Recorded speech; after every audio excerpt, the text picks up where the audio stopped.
ಶಾಂತಿ TV YouTube channel subscribe ಮಾಡಿ, bell icon press ಮಾಡಿ. ಓಂ ಶಾಂತಿ.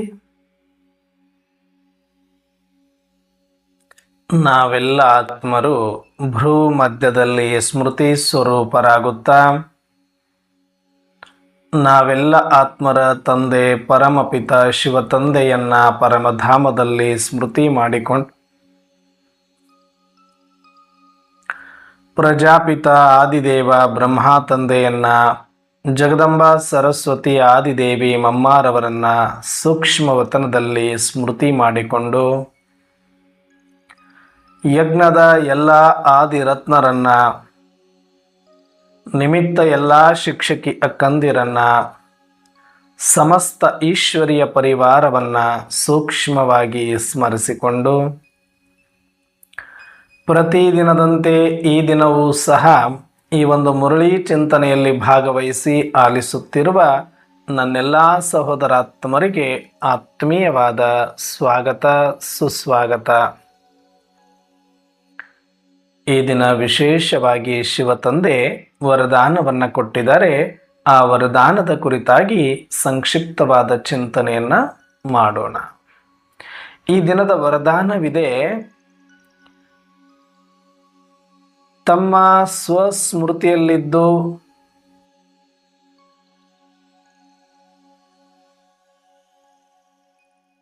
ಸ್ವಸ್ಮೃತಿಯಲ್ಲಿ ಸ್ಥಿತರಾಗಿ ಪ್ರತಿಯೊಂದು ಕರ್ಮವನ್ನ ನಿಯಮಿತವಾಗಿ ಮಾಡುವಂತಹ ಅಥಾರಿಟಿ ಸ್ವರೂಪ ಭವ ಅಂತ ವರದಾನ ಕೊಟ್ಟಿದ್ದಾರೆ. ಸ್ವಸ್ಮೃತಿಯಲ್ಲಿ ಸ್ಥಿತರಾಗಿದ್ದು ಪ್ರತಿಯೊಂದು ಕರ್ಮವನ್ನ ನಿಯಮಿತವಾಗಿ ಮಾಡಿಕೊಳ್ಳುವಂತಹ ಅಥಾರಿಟಿ ಸ್ವರೂಪ ಭವ.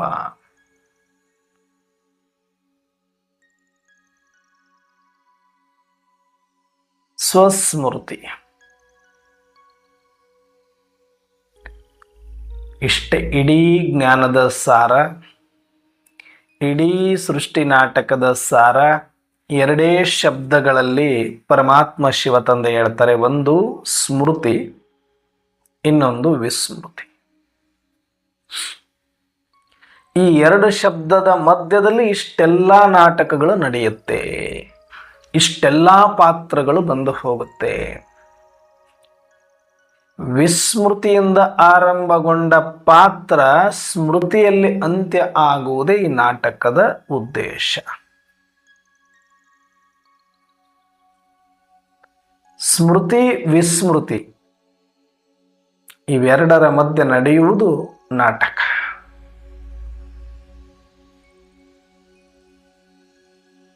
ವಿಸ್ಮೃತಿಯಿಂದ ಸ್ಮೃತಿಯ ಕಡೆಗೆ. ನಾವು ಸ್ಮೃತಿಯಲ್ಲೇ ಇದ್ದವರು, ನಾಟಕಕ್ಕೋಸ್ಕರ ವಿಸ್ಮೃತಿಗೊಂಡವರು. ನಾವು ಪಾತ್ರಕ್ಕೋಸ್ಕರ ವಿಸ್ಮೃತಿಗೊಂಡವರು, ನಾವು ನಿಯಮಕ್ಕೋಸ್ಕರ ವಿಸ್ಮೃತಿಗೊಂಡವರು. ನಾವು ಇದರಲ್ಲಿ ಯಾರು ಕೂಡ ಸ್ವಯಂ ಅಪರಾಧಿಗಳಲ್ಲ, ಸ್ವಯಂ ದೋಷಿಗಳಲ್ಲ. ಇದು ಅಜ್ಞಾನವೂ ಅಲ್ಲ, ಇದು ಮಾಯೆಯೂ ಅಲ್ಲ, ಇದು ಬಂಧನವೂ ಅಲ್ಲ. ವಿಸ್ಮೃತಿ ನಾಟಕದ ಜನ್ಮಸಿದ್ಧ ಅಧಿಕಾರ. ವಿಸ್ಮೃತಿ ಪಾತ್ರದ ಜನ್ಮಸಿದ್ಧ ಅಧಿಕಾರ. ನಾಟಕದಲ್ಲಿ ಪಾತ್ರವನ್ನ ನಿಭಾಯಿಸಬೇಕು, ಮಾಡಬೇಕು, ಅಭಿನಯಿಸಬೇಕು ಅಂದರೆ ವಿಸ್ಮೃತಿಗೊಳ್ಳುವುದು ಮಸ್ಟ್ ಅಂಡ್ ಶುಡ್ ಕಂಡೀಷನ್. ಹಾಗೆ ನಾವೆಲ್ಲ ಪರಮಧಾಮ ನಿವಾಸಿಗಳು, ಪರಮಾತ್ಮನ ಸಂತಾನರು, ಸ್ವಯಂ ಸಚ್ಚಿದಾನಂದ ಸ್ವರೂಪ ಆತ್ಮರು, ಅವಿನಾಶಿಯಾಗಿರುವಂಥವರು, ಸಂತೃಪ್ತರು, ಸಮೃದ್ಧರು, ಸಂಪನ್ನರು ಆಗಿರುವ ನಾವು, ಶಾಂತ ಸ್ವರೂಪದಲ್ಲಿ ಇರುವಂಥವರು ನಾವು, ಸಂತೃಪ್ತರಾಗಿರುವಂಥವರು ನಾವು, ನಾಟಕದ ವಿಧಿ ನಿಯಮ ಅನುಸಾರ ನಾವೆಲ್ಲ ಆತ್ಮರು ಪಾತ್ರ ಮಾಡಲಿಕ್ಕೆ ಈ ಕರ್ಮಕ್ಷೇತ್ರಕ್ಕೆ ಬರಬೇಕಾಗಿತ್ತು. ಪರಮಾತ್ಮನ ಸಹಿತವಾಗಿ ನಾನು ಹೇಳ್ತಾ ಇರೋದು. ಎಲ್ಲರೂ ಪಾತ್ರ ಮಾಡಲಿಕ್ಕೆ ಈ ನಾಟಕದ ಮೇಲೆ ಬರಬೇಕು, ಈ ಪರದೆಯ ಮೇಲೆ ಬರಬೇಕು, ಈ ರಂಗದ ಮೇಲೆ ಬರಬೇಕು. ಇದೊಂದು ನಾಟಕದ ರಂಗಮಂಟಪ. ಸಾಕಾರ ಲೋಕ ಅನ್ನೋದೇನಿದೆ, ಈ ಭೂಲೋಕ ಅನ್ನೋದೇನಿದೆ, ಇದೆಲ್ಲವೂ ಕೂಡ ನಾಟಕದ ರಂಗಮಂಟಪ. ಇಲ್ಲಿ ಪ್ರತಿಯೊಬ್ಬರೂ ಕೂಡ ಇದು ಸಾಕಾರ ಲೋಕವಾಗಿರುವ ಕಾರಣ ಸಾಕಾರ ಶರೀರದ ಆಧಾರವನ್ನು ತೆಗೆದುಕೊಂಡು ವೇಷವನ್ನು ಧರಿಸಿ ನಾವೆಲ್ಲ ಆತ್ಮರು ಭಿನ್ನ ವಿಭಿನ್ನ ಆಗಿರ್ತಕ್ಕಂಥ ಪಾತ್ರಗಳನ್ನ 5,000 ವರ್ಷಗಳವರೆಗೆ ಬಿಡುವಿಲ್ಲದಂತೆ ವಿಶ್ರಾಂತಿ ಇಲ್ಲದಂತೆ ಅಭಿನಯಿಸಬೇಕಾದಂಥ ನಿಯಮಕ್ಕೆ ಒಳಪಟ್ಟು ಬಂದಿರುವ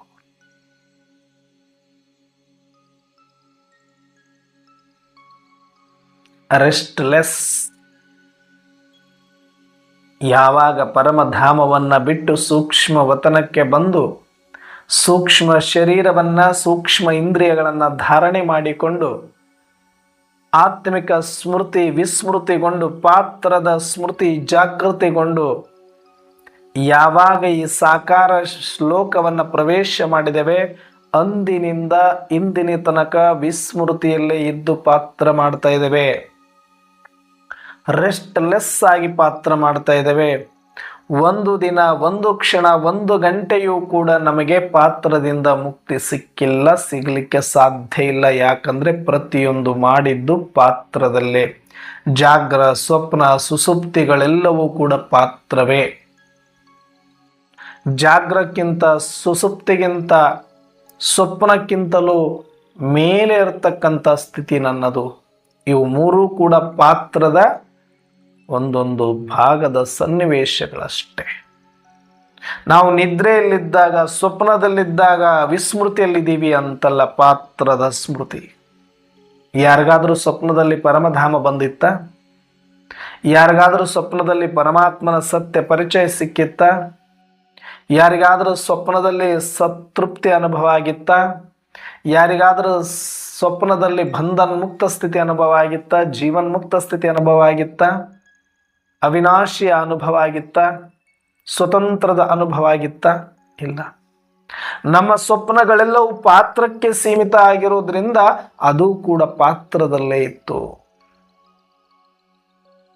ನಾವು ಎಷ್ಟೇ ಆಳವಾದ ನಿದ್ರೆಯಲ್ಲಿ ಹೋಗಿದ್ರೂ ಕೂಡ ಮತ್ತೆ ಎಚ್ಚರಾದ ತಕ್ಷಣನೇ ನಮಗೆ ಶರೀರ ಸಂಬಂಧಗಳ ನೆನಪು ಆಗುವ ಕಾರಣ ಆ ನಿದ್ರೆಯೂ ಕೂಡ ಸುಸುಪ್ತಿಯೂ ಕೂಡ ಪಾತ್ರಕ್ಕೆ ಸಂಬಂಧಪಟ್ಟಿತ್ತು. ಹಾಗಾಗಿ ಇದನ್ನ ಸತ್ಯಯುಗ ತ್ರೇತಾಯುಗದಲ್ಲಿ ಸತೋಪ್ರಧಾನ ಪಾತ್ರವನ್ನು ಬಹಳ ಅಚ್ಚುಕಟ್ಟಾಗಿ ನಿರ್ವಿಘ್ನವಾಗಿ ಯಶಸ್ವಿಯಾಗಿ ನಿರಾತಂಕವಾಗಿ ನಿರ್ವಿಘ್ನವಾಗಿ ಖುಷಿಯಿಂದ ಮಾಡ್ತಾ ಬಂದ್ವಿ. ಆದರೆ ರಜೋಪ್ರಧಾನ ಪಾತ್ರ ದ್ವಾಪರ ಯುಗದಿಂದ ಆರಂಭ ಆಗತ್ತೆ. ಅದಾದ ಮೇಲೆ ತ್ರೇತಾಯುಗ, ಅದಾದ ಮೇಲೆ ಕಲಿಯುಗ. ಸತ್ಯಯುಗ ತ್ರೇತಾಯುಗ 2 ಯುಗದಲ್ಲೂ ಕೂಡ ನಾವು ತುಂಬಾ ಚೆನ್ನಾಗಿ ದೇವತಾ ಪಾತ್ರವನ್ನು ಮಾಡಿದ್ವಿ. ದ್ವಾಪರದಿಂದ ಹಿಡಿದು ಅದು ಕೂಡ ಪಾತ್ರನೇ, ಅಲ್ಲಿಯೂ ವಿಸ್ಮೃತಿಯಲ್ಲೇ ಮಾಡಿದ್ದು ಸತ್ಯ ತ್ರೇತಾದಲ್ಲಿಯೂ ಕೂಡ. ದ್ವಾಪರದಿಂದ ರಜೋಪ್ರಧಾನ ಪಾತ್ರ ಆರಂಭ ಆಯಿತು. ಸಮಯಕ್ಕನುಸಾರವಾಗಿ ಅಲ್ಲಿಂದ ದೇಹಾಭಿಮಾನ ಅನ್ನೋದಂತಲ್ಲ, ನಾಟಕದ ಉದ್ದೇಶನೇ ಅದಿತ್ತು. ಸತೋ ಪ್ರಧಾನ ಪಾತ್ರ ಮುಗಿದು ಸತೋ ಮುಗಿದು ಈಗ ರಜೋ ಪ್ರಧಾನ ಪಾತ್ರ ಆರಂಭ ಆಗಬೇಕಾಗಿತ್ತು ದ್ವಾಪರದಲ್ಲಿ. ಹಾಗಾಗಿ ಪ್ರಕೃತಿ ಏನಾಗುತ್ತೆ, ರಜೋ ಪ್ರಧಾನಕ್ಕೆ ತಿರುಗುತ್ತೆ. ನೀರಿನಲ್ಲಿರುವ ಸ್ವಾದ ಕಡಿಮೆ ಆಗುತ್ತೆ, ಗಾಳಿಯಲ್ಲಿರುವ ಶಕ್ತಿ ಕಡಿಮೆ ಆಗುತ್ತೆ, ಆಹಾರದಲ್ಲಿರುವ ರುಚಿ ಕಡಿಮೆ ಆಗುತ್ತೆ, ಜನಸಂಖ್ಯೆ ಪಾತ್ರಗಳ ಸಂಖ್ಯೆ ಹೆಚ್ಚಾಗ್ತಾ ಹೋಗುತ್ತೆ. ಅಲ್ಲಿಂದ ಶರೀರ ಸಂಭಾಲನೆ ಒಂದು ಕರ್ತವ್ಯ ಅಂತ ಅನಿಸಿಕೊಳ್ಳುತ್ತೆ, ಪರಿವಾರ ಸಂಭಾಲನೆ ಒಂದು ಜವಾಬ್ದಾರಿ ಅಂತ ಅನಿಸಿಕೊಳ್ಳುತ್ತೆ. ನಾವು ಚೆನ್ನಾಗಿರಬೇಕು ಅಂದರೆ ಒಂದಷ್ಟು ಸ್ವಾರ್ಥ ಬೇಕು ಅನ್ನುವ ಭಾವ ಮೂಡುತ್ತೆ. ಅಲ್ಲಿಂದ ಘರ್ಷಣೆಗಳು ಹೆಚ್ಚಾಗ್ತಾ ಹೋಗುತ್ತೆ. ಯಾಕಂದರೆ 10 ರೊಟ್ಟಿ ಇದ್ದು ಒಬ್ಬರೇ ಊಟ ಮಾಡಿ ಅಂದರೆ ಯಾವ ತೊಂದರೆ ಇಲ್ಲ. 10 ರೊಟ್ಟಿ ಇದ್ದು 20 ಮಂದಿ ಊಟ ಮಾಡಿ ಅಂದಾಗ ಕಷ್ಟ ಆಗತ್ತೆ. ನನಗೆ ನನಗೆ ನನಗೆ ನನಗೆ ಅಂತ ಬಡದಾಡಬೇಕಾಗತ್ತೆ. ಅದನ್ನು ಸಮಾನವಾಗಿ ಕಟ್ ಮಾಡಬೇಕು ಅಂತ ಉಗಾಡಬೇಕಾಗತ್ತೆ. ಅದೇ ತರಹ ಸತ್ಯ ತ್ರೇತಾದಲ್ಲಿ ಇರುವಂತಹ ಕೇವಲ 9 ಲಕ್ಷ, ಸತ್ಯುಗದಲ್ಲಿ 33 ಕೋಟಿ, ತ್ರೇತಾದ ಅಂತ್ಯದಲ್ಲಿ ಇಡೀ ವಿಶ್ವವೆಲ್ಲವೂ ಕೂಡ ಅಷ್ಟೇ ಆತ್ಮರದ್ದು ಸೀಮಿತವಾಗಿತ್ತು. ಆದರೆ ದ್ವಾಪರದಿಂದ ವಿಪರೀತವಾದ ಜನಸಂಖ್ಯೆ, ಪಾತ್ರಗಳ ಸಂಖ್ಯೆ ಅತಿಯಾಗ್ತಾ ಹೋಗುತ್ತೆ. ಇರುವುದದೇ ಭೂಮಿ, ಇರುವುದದೇ ವಾತಾವರಣ, ಇರುವುದದೇ ಪ್ರದೇಶ. ಆದರೆ ಜನಸಂಖ್ಯೆ ಹೆಚ್ಚಾಗ್ತಾ, ಪಾತ್ರಗಳ ಸಂಖ್ಯೆ ಹೆಚ್ಚಾಗ್ತಾ ಹೋದಂತೆ ಸ್ವಾರ್ಥ, ಈರ್ಷ್ಯ, ದ್ವೇಷ, ಘರ್ಷಣೆ, ಅಸೂಯೆಗಳು ಸಹಜವಾಗಿ ಉತ್ಪತ್ತಿಯಾಗುತ್ತೆ. ನಾಟಕ ಅನುಸಾರ ಕಲಿಯುಗದಲ್ಲಿ ಅದು ವಿಪರೀತ ಮಟ್ಟಕ್ಕೆ ಹೋಗುತ್ತೆ. ಇಲ್ಲಿ ಪರಿವರ್ತನೆ ಹೇಗೆ ಪ್ರಕೃತಿ ಆಗುತ್ತೋ ಹಾಗೆ ನಾಟಕವೂ ಕೂಡ ಪರಿವರ್ತನೆ ಆಗ್ತಾ ಹೋಗುತ್ತೆ. ಸತೋ ರಜೋತಮದಲ್ಲಿ ಹೇಗೆ ವಾತಾವರಣ ನಾಟಕ ಪರಿವರ್ತನೆ ಆಗ್ತಾ ಹೋಗುತ್ತೋ ಆಗ ಮನಸ್ಥಿತಿಯು ಕೂಡ, ಪಾತ್ರದ ಸ್ಥಿತಿಯು ಕೂಡ ಹದಗೆಡ್ತಾ ಹೋಗುತ್ತೆ. ಪಾತ್ರದ ಸ್ಥಿತಿಯಲ್ಲಿ ಸತೋ ರಜೋ ತಮೋ ಇರ್ಬೋದೇ ಹೊರತಾಗಿ, ಆದರೆ ಎಲ್ಲವೂ ವಿಸ್ಮೃತಿಗೊಂಡೇ ಪಾತ್ರ ಮಾಡಿದ್ದು. ಬಹಳ ಜನಕ್ಕೆ ಇದು ಒಂದು ಕನ್ಫ್ಯೂಸ್ ಇದೆ. ಸತ್ಯುಗದಲ್ಲಿ ಆತ್ಮಿಕ ಸ್ಮೃತಿಯಲ್ಲಿದ್ವಿ, ಅದಕ್ಕೆ ಪಾತ್ರ ಮಾಡ್ತಾ ಇದ್ವಿ, ಚೆನ್ನಾಗಿತ್ತು, ಅಲ್ಲೇನೂ ಇರಲಿಲ್ಲ, ದೇಹಾಭಿಮಾನ ಇರಲಿಲ್ಲ. ಅದೆಲ್ಲ ಶುದ್ಧ ಸುಳ್ಳು. ಯಥಾರ್ಥವಾಗಿ ಡ್ರಾಮಾವನ್ನ ಸ್ವೀಕಾರ ಮಾಡಲಿಕ್ಕೆ ಶಕ್ತಿ ಇಲ್ಲದೆ ಇರುವಂಥವರು, ಯಥಾರ್ಥವಾಗಿ ಡ್ರಾಮಾದ ಆಳ ಅಗಲವನ್ನ ಅರಿಯದೇ ಇರುವಂಥವರು, ಈ ಸ್ಮೃತಿ ವಿಸ್ಮೃತಿಯ ಗೆಹರ ರಹಸ್ಯ ಆಳದಲ್ಲಿ ಹೋಗದೇ ಇರುವಂಥವರು ಮಾತ್ರ ಈ ರೀತಿಯಾಗಿ ಅರ್ಥ ಮಾಡಿಕೊಳ್ತಾರೆ. ಆದರೆ ಉತ್ಪ್ರೇಕ್ಷದಲ್ಲಿ ಸತ್ಯ ತ್ರೇತಾಕ್ಕೆ ನಮ್ಮನ್ನು ಯೋಗ್ಯರನ್ನಾಗಿ ಮಾಡಲಿಕ್ಕಾಗಿ ಒಂದಷ್ಟು ವಿಪರೀತವಾಗಿ ಸತ್ಯ ತ್ರೇತಾಯುಗವನ್ನು ಸ್ವರ್ಗ ಅಂತೇಳಿ ಹೊಗಳಿರಬಹುದು. ಆದರೆ ಅದೂ ಪಾತ್ರನೇ. ಅಲ್ಲಿಯೂ ಕೂಡ ನಾವು ಪಾತ್ರಧಾರಿಯಾಗಿ ಅಭಿನಯಿಸ್ತೇವೆ ಹೊರತಾಗಿ ಅಲ್ಲಿ ಪತಿ, ಮಕ್ಕಳು, ಸಂಸ್ಥಾನ, ರಾಜ್ಯ ಅಂತ ಇರುತ್ತೆ ಹೊರತಾಗಿ ಆತ್ಮ, ಪರಮಾತ್ಮ, ಪರಮಧಾಮ, ಪರಮಶಾಂತಿ, ಸಂತೃಪ್ತ ಅಂತ ಇರೋದಿಲ್ಲ. ಆತ್ಮಿಕ ಸ್ಮೃತಿ ಎಲ್ಲಿದೆಯೋ ಅಲ್ಲಿ ಪರಮಾತ್ಮನ ಸ್ಮೃತಿ ಇರಬೇಕು. ಎಲ್ಲಿ ಆತ್ಮಿಕ ಸ್ಮೃತಿ ಇದೆಯೋ ಅಲ್ಲಿ ಪರಮಧಾಮದ ಸ್ಮೃತಿ ಇರಬೇಕು. ಎಲ್ಲಿ ಆತ್ಮಿಕ ಸ್ಮೃತಿ ಇದೆಯೋ ಅಲ್ಲಿ ಸರ್ವ ಬಂಧನ ಮುಕ್ತ ಸ್ಮೃತಿ ಇರಬೇಕು. ಎಲ್ಲಿ ಆತ್ಮಿಕ ಸ್ಮೃತಿ ಇದೆಯೋ ಪರಮಶಾಂತಿಯ ಸ್ಮೃತಿ ಇರಬೇಕು. ಆದರೆ ಸತ್ಯ ತ್ರೇತಾದಲ್ಲಿಯೂ ಕೂಡ ಅದು ಇರೋದಿಲ್ಲ. ಆತ್ಮಿಕ ಸ್ಮೃತಿ ಅಂತ ಬಹಳ ಜನ ಹೇಳಿ ಅಲ್ಲಿಂದ ನುಣುಚ್ಕೊತಾರೆ. ಆ ರೀತಿ ಇಲ್ಲ. ನಾವು ಯಾವಾಗ ಪಾತ್ರ ಮಾಡಬೇಕು ಅನ್ನುವಂಥ ಸ್ಮೃತಿ ಬರುತ್ತೋ ನಮ್ಮ ಪಾತ್ರಕ್ಕಾಗಿ ಪರಮಧಾಮದಲ್ಲಿ ಇದ್ದಾಗ ಆಗ ಸೂಕ್ಷ್ಮೋತನಕ್ಕೆ ಬರ್ತೀವಿ.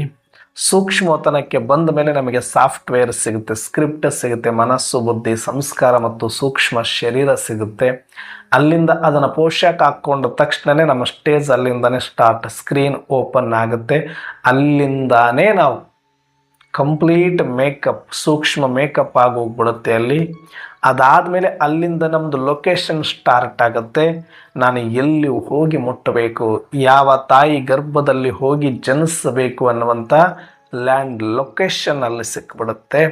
ಅಲ್ಲಿಂದಾನೇ ನಾವು ಆತ್ಮವಿಸ್ಮೃತಿಗೊಂಡು ಪರಮಧಾಮದ ಪರಮಾತ್ಮನಿಂದ ಮತ್ತು ಆತ್ಮಿಕ ಸ್ಮೃತಿಯಿಂದ ಕಟ್ಟಾಗಿ ಪಾತ್ರದ ಸ್ಮೃತಿ ನಮಗೆ ಬರುತ್ತೆ. ಅಂದರೆ ವಿಸ್ಮೃತಿ ಆರಂಭ ಆಗುತ್ತೆ. ವಿಸ್ಮೃತಿಯಲ್ಲಿದ್ದೇ ಪಾತ್ರವನ್ನು ಅಭಿನಯಿಸಬೇಕನ್ನುವಂಥ ನಾಟಕದ ನಿಯಮಕ್ಕನುಸಾರವಾಗಿ ನಾವೆಲ್ಲ ಅಲ್ಲಿ ವಿಸ್ಮೃತಿಗೊಂಡವರು. ಸತ್ಯುಗದಿಂದ ಹಿಡಿದು ಯಾವುದೇ ಒಂದು ಪಾತ್ರವನ್ನು ಮಾಡಿರುವಂಥ ಆತ್ಮರಿರ್ಬೋದು, ಅಥವಾ 33 ಕೋಟಿ ದೇವಾನುದೇವತೆಗಳಂತ ನಾವೇನು ಸತ್ಯತ್ರೇತದಲ್ಲಿ ಕರಿತೀವಿ, ಅವರೂ ಸಹ ಶ್ರೀಕೃಷ್ಣನ ಜನ್ಮದಿಂದ ಹಿಡಿದು ಶ್ರೀರಾಧೆಯಿಂದ ಹಿಡಿದು ಯಾವಾಗ ವಾಪಸ್ ನಾವು ಬರ್ತೇವೆ ಪರಮಧಾಮದಿಂದ, ಆ ಸೂಕ್ಷ್ಮ ಶರೀರ ಮತ್ತು ಮನಬುದ್ಧಿ ಸಂಸ್ಕಾರ ಅನ್ನುವ ಸೂಕ್ಷ್ಮ ಸಾಫ್ಟ್ವೇರ್ ನಮಗೆ ಚಿಪ್, ಲೊಕೇಶನ್ ಮತ್ತು ಎಲ್ಲ ಸ್ಕ್ರಿಪ್ಟ್ ಇರುತ್ತೆ ಅದರಲ್ಲಿ. ಸಂಸ್ಕಾರ ಅಂದರೆ ಬೇರೆ ಏನೂ ಅಲ್ಲ, ನಮ್ಮ ಎಂಟೈರ್ 5000 ವರ್ಷದ ನಾಟಕದ ಸ್ಕ್ರಿಪ್ಟ್ ಮೆಮೊರಿ ಚಿಪ್ ಅದು. ಅಂದರೆ ನಮಗೆ ನಾಟಕದಲ್ಲಿ ಹೆಂಗೆ ಒಂದು ಸ್ಕ್ರಿಪ್ಟ್ ಕೊಡ್ತಾರೆ, ನನ್ನ ಪಾತ್ರ ಯಾರ್ಯಾರ ಜೊತೆಗೆ ಯಾವ್ಯಾವ ಸೀನಲ್ಲಿ ಎಷ್ಟು ಡೈಲಾಗ್ಸು, ಎಷ್ಟು ಆ್ಯಕ್ಷನ್ಸು, ಏನೆಲ್ಲ ಇದೆ ಅನ್ನೋದು ಹೆಂಗೆ ಒಬ್ಬೊಬ್ಬರಿಗೆ ಇಂಡಿವಿಜುವಲ್ ಸ್ಕ್ರಿಪ್ಟ್ ಕೊಡ್ತಾರೋ ನಾಟಕದಲ್ಲಿ, ಸಿನಿಮಾದಲ್ಲಿ, ಹಾಗೆ ನನಗೊಂದು ಇಂಡಿವಿಜುವಲ್ ಸ್ಕ್ರಿಪ್ಟೇ ನಮ್ಮ ಸಂಸ್ಕಾರ. ಆ ಸಂಸ್ಕಾರವನ್ನು ಈ ಸಾಕಾರಕ್ಕೆ ಕನೆಕ್ಟ್ ಮಾಡಲಿಕ್ಕೆ ಮನಸ್ಸು, ಬುದ್ಧಿ ಎನ್ನುವ ಸೂಕ್ಷ್ಮ ಇಂದ್ರಿಯಗಳು, ಎರಡು ವೈರ್ಸ್, ಅದು ಪ್ಲಸ್ ಮೈನಸ್. ಯಾವಾಗ ಆ ಮನಸ್ಸು, ಬುದ್ಧಿ, ಸೂಕ್ಷ್ಮದ ಸಂಸ್ಕಾರದಲ್ಲಿರ್ತಕ್ಕಂತಹ ಒಂದು ಆ ಸಾಫ್ಟ್ವೇರ್ ಸ್ಕ್ರಿಪ್ಟನ್ನು ಈ ಪಂಚೇಂದ್ರಿಯಗಳಿಗೆ, ಕರ್ಮೇಂದ್ರಿಯಗಳಿಗೆ, ಮೆದುಳಿಗೆ, ಈ ಶರೀರಕ್ಕೆ ಅಪ್ಲೈ ಮಾಡುತ್ತೋ ಮನಸ್ಸು, ಬುದ್ಧಿ, ಆವಾಗ ಕರ್ಮದ ರೂಪದಲ್ಲಿ ಔಟ್ಪುಟ್, ಅಭಿನಯ ಅನ್ನೋದು ಹೊರಗಡೆ ಬರುತ್ತೆ. ಇದು ತುಂಬ ಸೂಕ್ಷ್ಮವಾಗಿ, ಆಳವಾಗಿ ಅರ್ಥ ಮಾಡಿಕೊಳ್ಳುವಂಥ ವಿಚಾರ. ಇವತ್ತು ನಾನು ಇಲ್ಲಿ ಹೇಳ್ತಕ್ಕ ಇರ್ತಂಥದ್ದೇನು, ವಿಸ್ಮೃತಿಗೊಂಡಿದ್ದೀವಿ. ಎಲ್ಲಿ? ಸೂಕ್ಷ್ಮವತನದಲ್ಲಿ. ಯಾವಾಗ ಪರಮಧಾಮದಲ್ಲಿದ್ದಾಗ ಪಾತ್ರದ ಸ್ಮೃತಿ ಬಂತು, ಆಗ ಸೂಕ್ಷ್ಮವತನಕ್ಕೆ ಆತ್ಮ ನಾವು ಬರ್ತೇವೆ, ನಿರಾಕಾರಿ ಆತ್ಮ ಮಾತ್ರ ಬರ್ತೇವೆ. ಆ ಸೂಕ್ಷ್ಮವತನದಲ್ಲಿ ಸೂಕ್ಷ್ಮ ಶರೀರ ಮತ್ತು ಸೂಕ್ಷ್ಮ ಇಂದ್ರಿಯಗಳನ್ನು ಯಾವಾಗ ಧಾರಣೆ ಮಾಡ್ಕೊಳ್ತೀವಿ, ಅಲ್ಲಿಗೆ ಆತ್ಮಿಕ ಸ್ಮೃತಿ ಕಟ್. ಬ್ರಹ್ಮನಿಂದ ಹಿಡಿದು ಮಮ್ಮರವರಿಂದ ಹಿಡಿದು ಅಥವಾ ಕೃಷ್ಣ, ರಾಧೆ, ಯಾರೇ ಇದ್ರೂ ಕೂಡ ಅಲ್ಲಿಂದಾನೇ ವಿಸ್ಮೃತಿಯಲ್ಲಿದ್ದೀವಿ. ಎಲ್ಲಿಯ ತನಕ? ಕಟ್ಟ ಕಡೆಯ ಕ್ಷಣದವರೆಗೂ ಪರಮಾತ್ಮ ಶಿವತಂದೆಯೇ ಬಂದು ನಮಗೆ ಆತ್ಮಿಕ ಸ್ಮೃತಿ, ಪರಮಧಾಮದ ಸ್ಮೃತಿ, ಪರಮಾತ್ಮನ ಸ್ಮೃತಿ, ನಾಟಕದ ಸ್ಮೃತಿ ಎಲ್ಲವನ್ನ ತಿಳಿಸಿ ಸ್ವಸ್ಮೃತಿಯನ್ನು ಕೊಡುವವರೆಗೂ ಎಲ್ಲರೂ ವಿಸ್ಮೃತಿಯಲ್ಲೇ ಇದ್ದವರು. ಆದರೆ ನಾಟಕದಲ್ಲಿ ಇದ್ದಾಗಲೇ ನಾಟಕ ಏನಿದೆ ಅಂದರೆ ಸ್ಮೃತಿಗೆ ಹೋಗುವಂಥ ಪ್ರಯತ್ನಗಳು ನಡೀತಾ ಬರುತ್ತೆ. ಎಲ್ಲಿಂದ? ದ್ವಾಪರದಿಂದ ಹಿಡಿದು ಪ್ರತಿಯೊಬ್ಬ ಧರ್ಮಾತ್ಮರು ಬಂದು ನಮ್ಮ ಒರಿಜಿನಲ್ ಸ್ಟೇಜಿಗೆ ಕರೆದುಕೊಂಡು ಹೋಗುವಂತಹ, ಪರಮಾತ್ಮನನ್ನ ಓರಿಯೆಂಟೆಡ್ ಆಗಿ ನಮಗೆ ಸ್ಮೃತಿ ತರಿಸುವಂಥ ಕೆಲಸವನ್ನು ಅನೇಕ ಧರ್ಮಾತ್ಮರು ಮಾಡಿದರು. ಪರಮಧಾಮದ ಸ್ಮೃತಿಯನ್ನು ತರಿಸುವ ಮುಖಾಂತರ ಬ್ರಹ್ಮಾಂಡದ ನೆನಪನ್ನು ತರಿಸುವಂಥ ಕಾರ್ಯವನ್ನು ಕೆಲವೊಂದಷ್ಟು ಮಹಾತ್ಮರು ಮಾಡಿದರು. ಇನ್ನು ಸ್ವಯಂ ಆತ್ಮಿಕ ಸ್ಮೃತಿಯನ್ನು ತರಿಸುವುದರ ಮುಖಾಂತರ ಮತ್ತೆ ಒರಿಜಿನಲ್ ಸ್ಮೃತಿ ಕೊಡುವಂಥ ಪ್ರಯತ್ನ ಮಾಡಿದರು. ಆತ್ಮದ ಬಗ್ಗೆ ಸಾಕಷ್ಟು ಗ್ರಂಥಗಳು ಬಂದಿದೆ. ವೇದ, ಉಪನಿಷತ್ತು, ಭಗವದ್ ಗೀತಾ ಎಲ್ಲವೂ ಕೂಡ, ಏನೆಲ್ಲ ಬ್ರಹ್ಮಸೂತ್ರಗಳಿದೆ, ರಾಮಾಯಣ ಇದೆ, ಮಹಾಭಾರತ ಇದೆ, ಎಲ್ಲದರಲ್ಲಿಯೂ ಕೂಡ ಆತ್ಮದ ಸ್ಮೃತಿ ಅನ್ನೋದು ತುಂಬಿ ತುಳುಕ್ತಾ ಇದೆ. ಆ ಆತ್ಮದ ಸ್ಮೃತಿ, ಪರಮಾತ್ಮನ ಸ್ಮೃತಿಯನ್ನು ಕೊಟ್ಟು ಮತ್ತೆ ಸ್ಮೃತಿ ಸ್ವರೂಪರನ್ನಾಗಿ ಮಾಡಲಿಕ್ಕೆ ಪ್ರಯತ್ನ ಶತಾಯಗತಾಯವಾಗಿ ಮಾಡಿದ್ದಾರೆ. ಕೆಲವರು ಬರೀ ಬ್ರಹ್ಮಾಂಡದ ಕುರಿತಾಗಿ ಮಾತನಾಡಿ ಪರಮಧಾಮದ ಸ್ಮೃತಿಯನ್ನು ತರಿಸಲಿಕ್ಕೆ ಪ್ರಯತ್ನ ಪಟ್ಟಿದ್ದಾರೆ. ಕೆಲವರು ಬರೀ ಪರಮಾತ್ಮನ ಮಹಿಮೆಯನ್ನು ಮಾಡಿ ಭಕ್ತಿಯ ಪರಾಕಾಷ್ಠೆಯನ್ನು ಮರೆದು ಸ್ಮೃತಿ ಸ್ವರೂಪರನ್ನಾಗಿ ಮಾಡಲಿಕ್ಕೆ ಪ್ರಯತ್ನ ಪಟ್ಟಿದ್ದಾರೆ. ಆದರೆ ಇವೆಲ್ಲವೂ ಪ್ರಯತ್ನಗಳೇ ಆಗಿತ್ತು, ಪಾತ್ರದ ಒಂದು ಭಾಗವೇ ಆಗಿತ್ತು. ಆದರೆ ಯಾರಿಗೂ ನಿಯಮ ಇರಲಿಲ್ಲ. ನಾಟಕದ ಮಧ್ಯದಲ್ಲಿ ಆತ್ಮ ಸ್ವಸ್ಮೃತಿಗೊಂಡು ಪರಮಾತ್ಮನ ಸ್ಮೃತಿಯಲ್ಲಿ ಬಂದು ಪರಮಧಾಮಕ್ಕೆ ಹೋಗುವಂತಹ ಅಥವಾ ಪರಮಧಾಮದ ಸ್ಮೃತಿಯಲ್ಲಿ ಇರುವಂತಹ ಯಾವುದೇ ನಿಯಮ ಇಲ್ಲದೆ ಇರೋದರಿಂದ ಬೇಕಾದಷ್ಟು ಧರ್ಮಾತ್ಮರು, ಮಹಾತ್ಮರು, ಸಂತರು, ಶರಣರು, ಪವಾಡ ಪುರುಷರು, ಸತ್ಪುರುಷರು ಯಾರೇ ಬಂದರೂ ಕೂಡ ಬೇಕಾದಷ್ಟು ಆತ್ಮದ ಬಗ್ಗೆ ಮಾತಾಡಿ ಹೋದರು. ಅವರು ಪರಮಾತ್ಮನ ಬಗ್ಗೆ ಜಾಸ್ತಿ ಮಾತಾಡಲಿಲ್ಲ. ಕೆಲವರು ಬರೀ ಪರಮಾತ್ಮನ ಬಗ್ಗೆ ಮಾತಾಡಿದರು, ಬ್ರಹ್ಮಾಂಡದ ಬಗ್ಗೆ ಮಾತಾಡಲಿಲ್ಲ. ಕೆಲವರು ಬರೀ ಬ್ರಹ್ಮಾಂಡದ ಬಗ್ಗೆ ಮಾತಾಡಿದರು, ಅಲ್ಲಿ ಆತ್ಮ ಪರಮಾತ್ಮ ಗೌಣ ಆಗ್ತಿತ್ತು.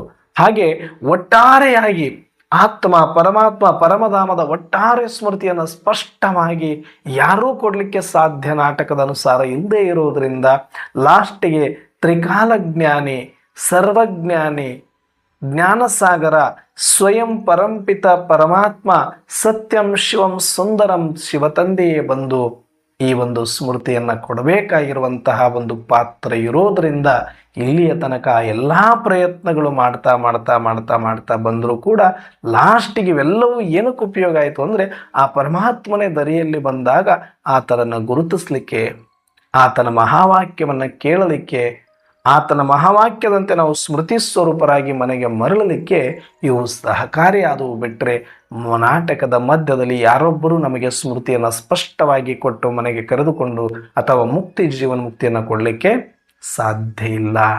ಸಾಧ್ಯ ಆಗಲೇ ಇಲ್ಲ.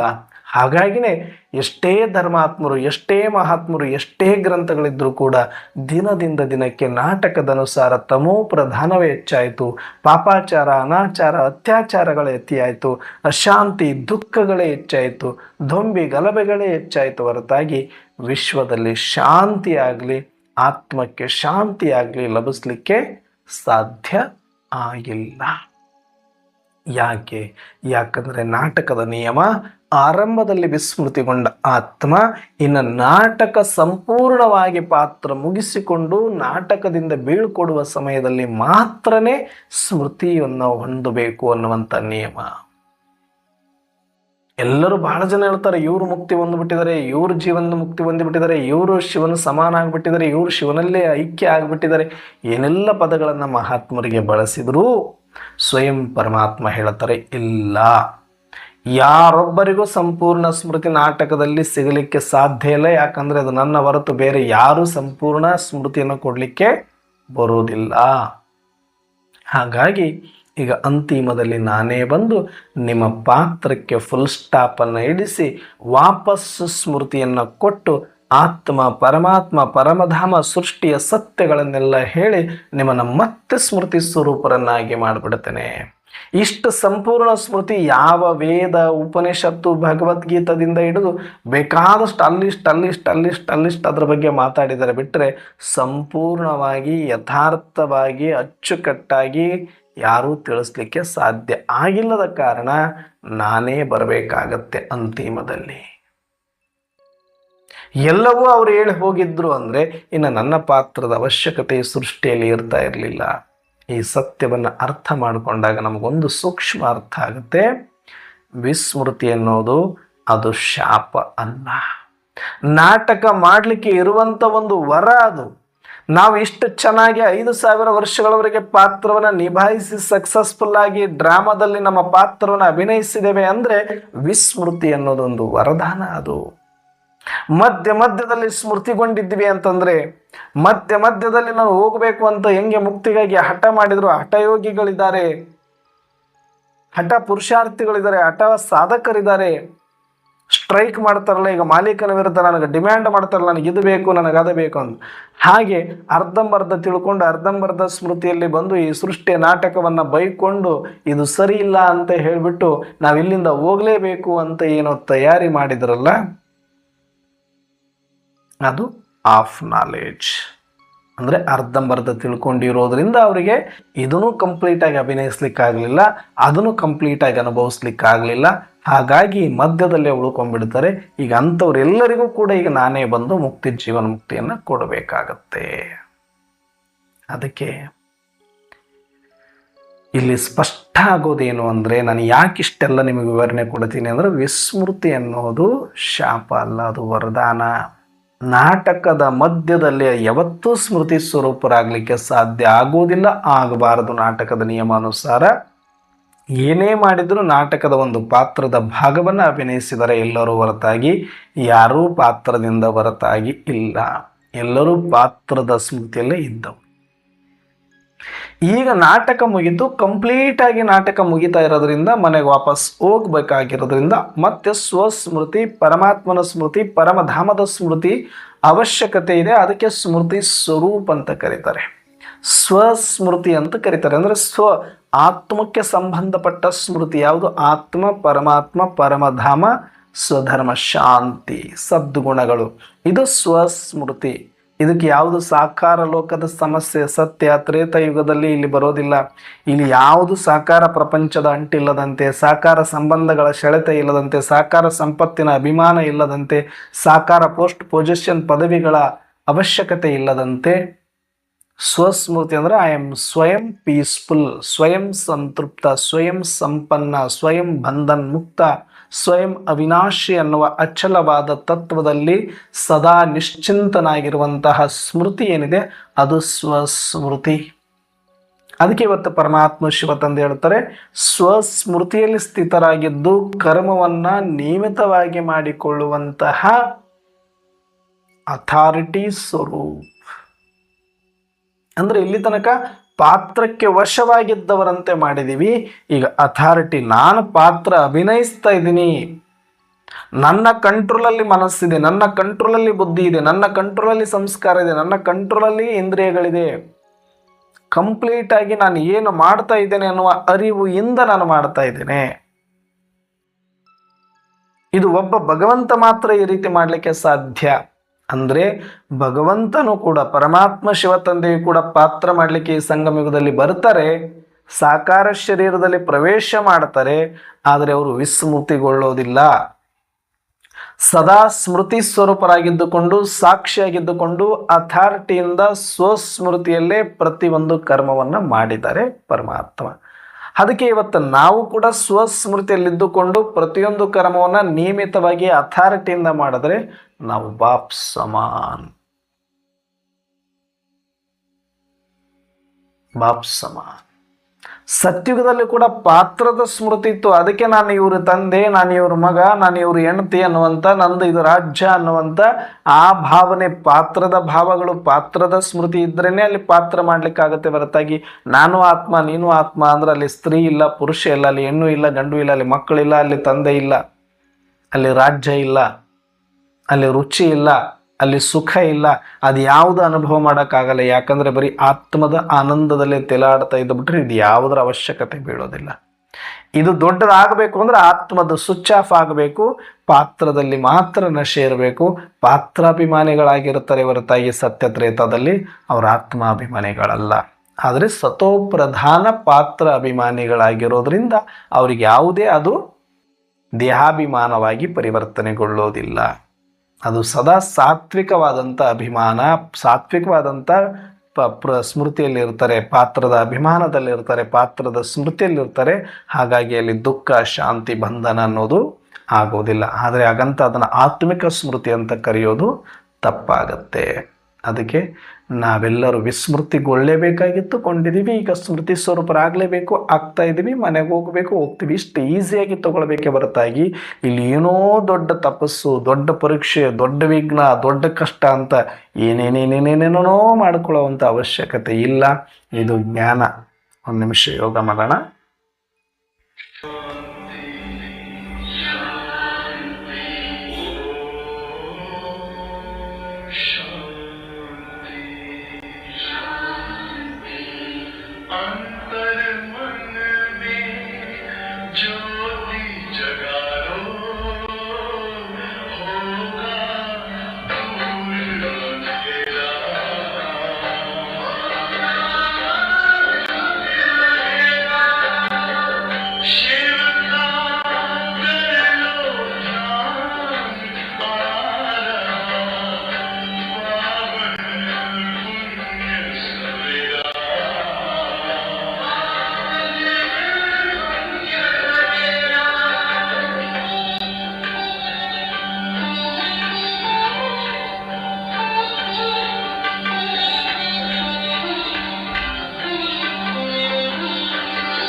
ಓಂ ಶಾಂತಿ. ಓಂ ಶಾಂತಿ. ಇದೇ ನಮ್ಮ ಸ್ವಸ್ತಿ.